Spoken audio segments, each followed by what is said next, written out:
I'm Andrew Taylor, and the following video is an interview I conducted with my mother in 2008. This is recalling the years of 1955 to 1965. I interviewed my mother in several sittings in the late 2000s to recall her life.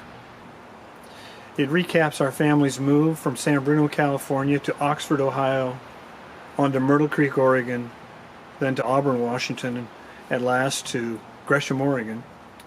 Please join me and enjoy Betty's memories from this period in our family's life. We had started from San Bruno at the end of March, I think. And so we made this trip, and then we talked with Mother, and she said, well, you had one answer. We'd written letters to places, too. One answer from Oxford, Ohio. And so I guess I was the one that chose Oxford, Ohio. So we went there. School was just getting out, and that's where Ohio University is, Miami University is. We subleased a little house, from a couple of students. This was going to be starting in May. And we had our little dog and our two kids, and it was right on the edge of town. They played jacks on the back stoop of the house. Anyway, and was working, and he had to go to Hamilton, Ohio to get the ads for this paper. Woman had two daughters who didn't want the paper, so he could have had it. But when the call came, Mother called and said, well, you had an answer from Myrtle Creek, Oregon. Well, we decided that he really didn't want to live there. I called to ask about Sunday school for the kids, and they said, well, in the summer it's too hot, and so we don't have Sunday school in the summer. That was in Ohio? In Ohio.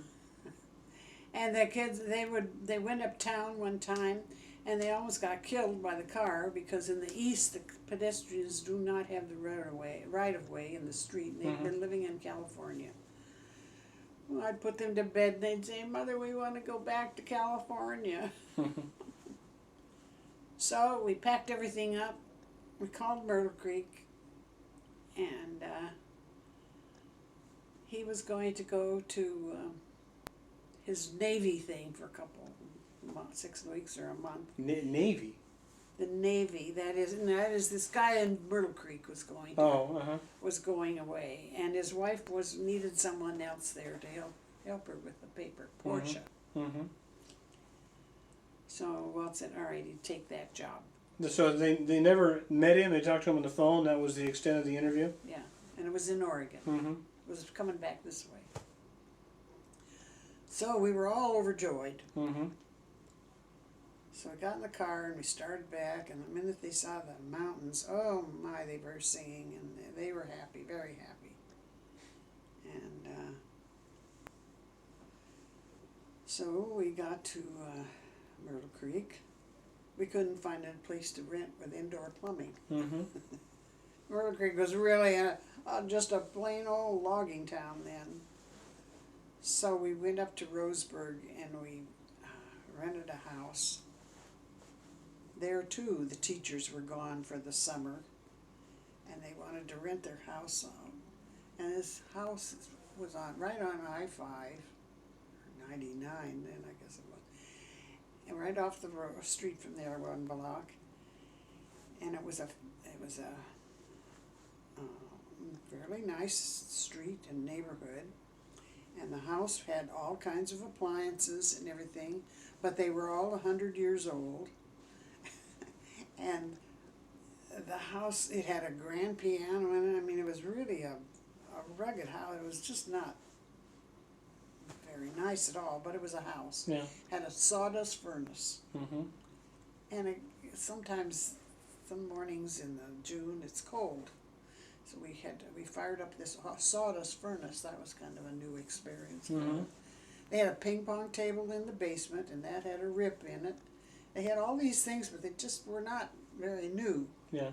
Upstairs they had a bedroom. They'd had several kids, and they had a room in the attic, and over in one corner were just a whole big pile of books just thrown in the corner. And apparently some of the kids slept up there. And in the bedroom, the guy had left some of his neckties hanging on in the closet, and they all had sort of a BO smell.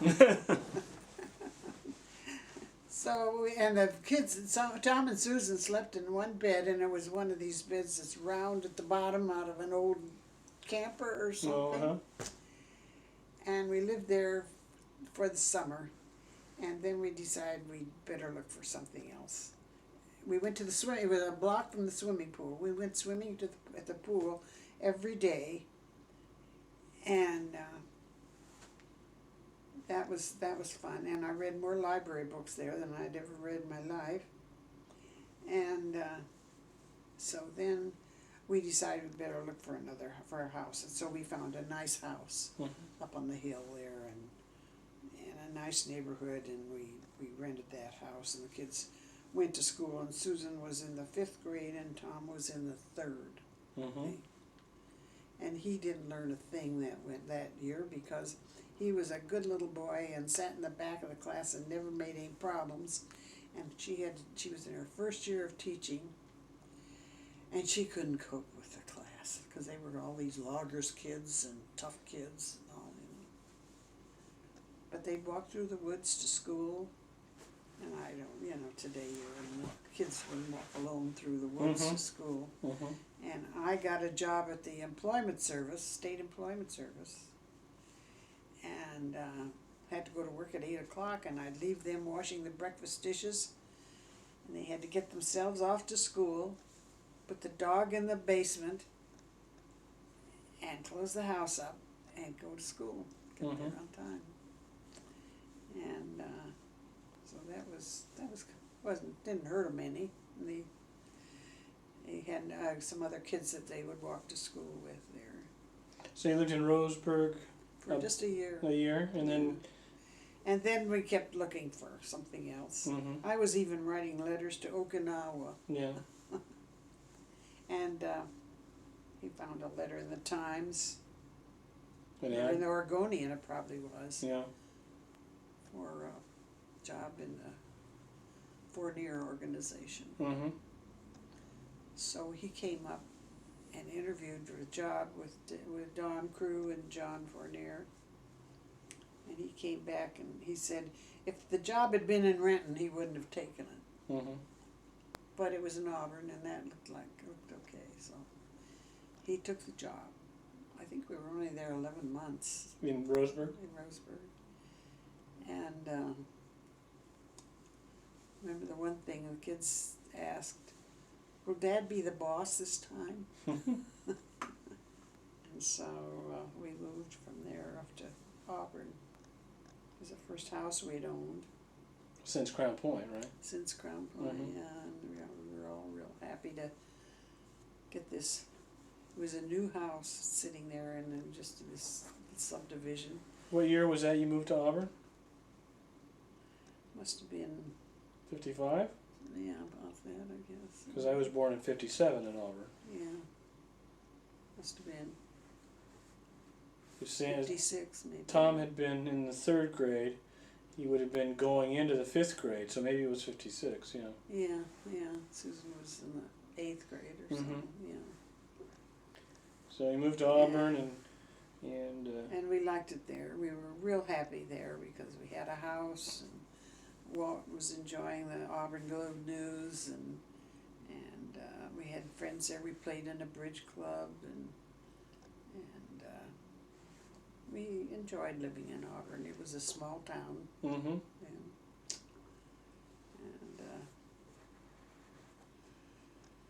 so that was. So Auburn was what? If you were there in 56, and you bought the Outlook in. Well, and then Lee came to work one summer,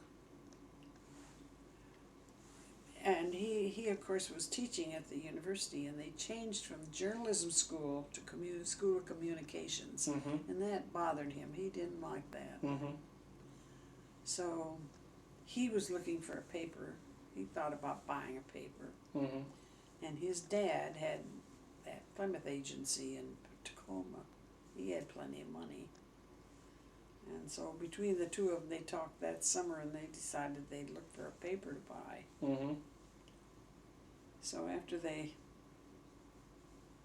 went down to Gresham and made the deal, and Lee would never commit to anything right away or anything, and Walt said on the way back up I-5, it was still under construction then and improving it. He told Lee that he had to make a decision whether they should go ahead with this or not. Mm-hmm. So he said, yeah, he thought we better. So we we were going to build that new house. Yeah, that was another thing. We wanted to build this new house if we were going to stay there. Mm-hmm. The guys were after us. We had everything approved and ready to go, and they were anxious for us to get going on the house. So we said, no, we were going to take the job. Well, then we were in a rented house, and we got ready to move, and we got Lee and Marcia down there, closed them in a room, and Walt says, now we're gonna go ahead and close this sale, and we're not gonna build our house, we're gonna go down there and put our money down there. Okay. Well, then Lee didn't come down for 3 or 4 months after we got to Gresham. Mm-hmm. He just had trouble moving. Mm-hmm. But he was very happy when he finally made the move. But they had those 5 kids. Mm-hmm. So you bought the Gresham Outlook, and you moved to Gresham, Mm-hmm. and you found a house up there on 735 Day Drive. Before you moved down there, Oh you had yeah, to find before someplace we to live. moved down there, we went down to look for a place to live. And we found that house. It was empty. It was a new house. And so we decided to buy it, and we took the kids down to look at it. And oh, they thought it was wonderful. They were running all over it. It was 2 stories.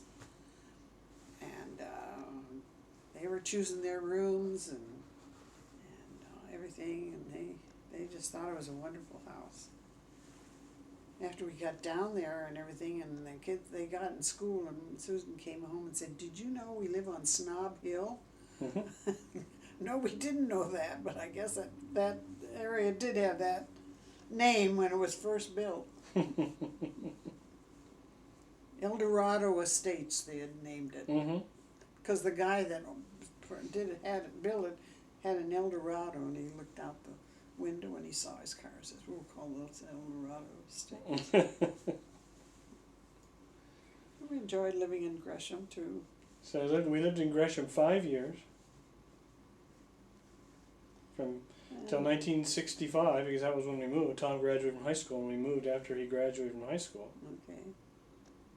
And while you were in Gresham, also bought the Sandy Post, right?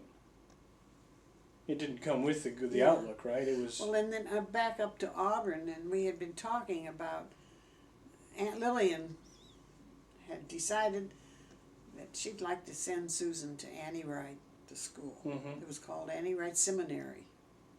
Well, we went over and looked at it, and Walt had made friends with this Episcopal priest there, and he thought it was a great idea. And so we were talking about sending her there as a day student. Yeah. Well, then when we moved to Gresham, she was in the 9th grade. Mm-hmm. Yeah. And so we ultimately decided to send her there. She wanted to go, and Aunt Lillian wanted her to pay for it. So she went as a boarder for the last 2 years of high school up there. Mm-hmm.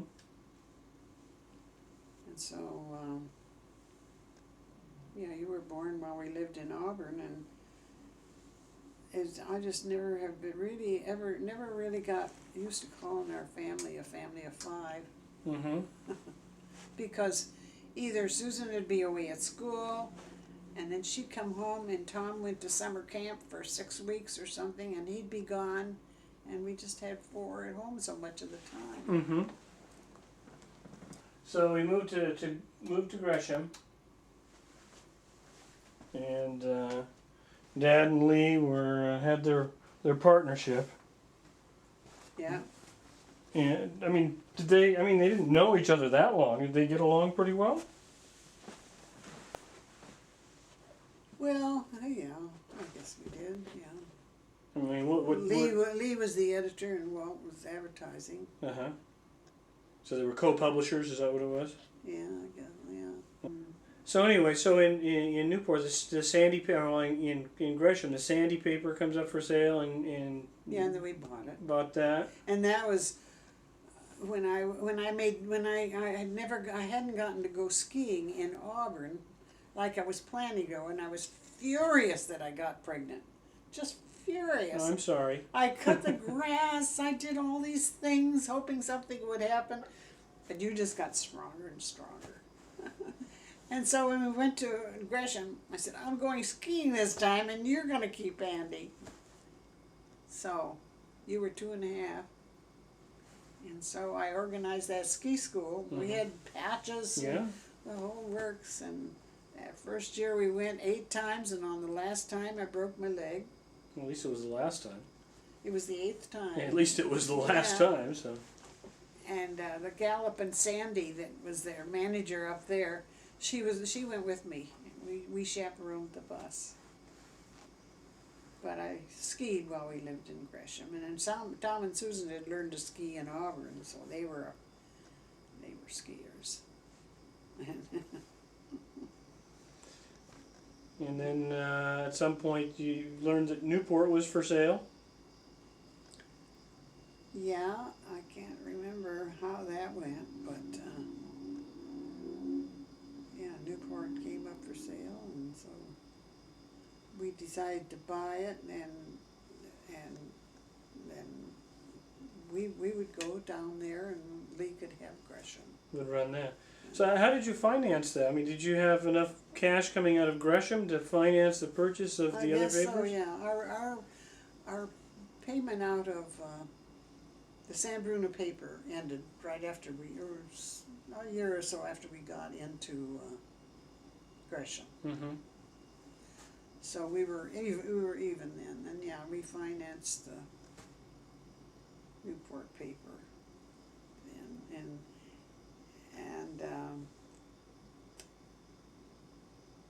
we went down there, and people said, "Oh, what do you want to go to Newport for? It's not a place to live; it's just a place to vacation." Or something." But we always approached a new place that we're going to go and we're going to like it, and we did, but some people just, they can't even think about moving away from what they know. So in the meantime, while in Gresham, Susan graduates from Annie Wright and goes to Oregon. Yeah, and in the meantime, too, in the middle there, she went to Oregon 2 years, and then she said, I've got to have a year off. So she and her friend, another girl there, decided to go to England.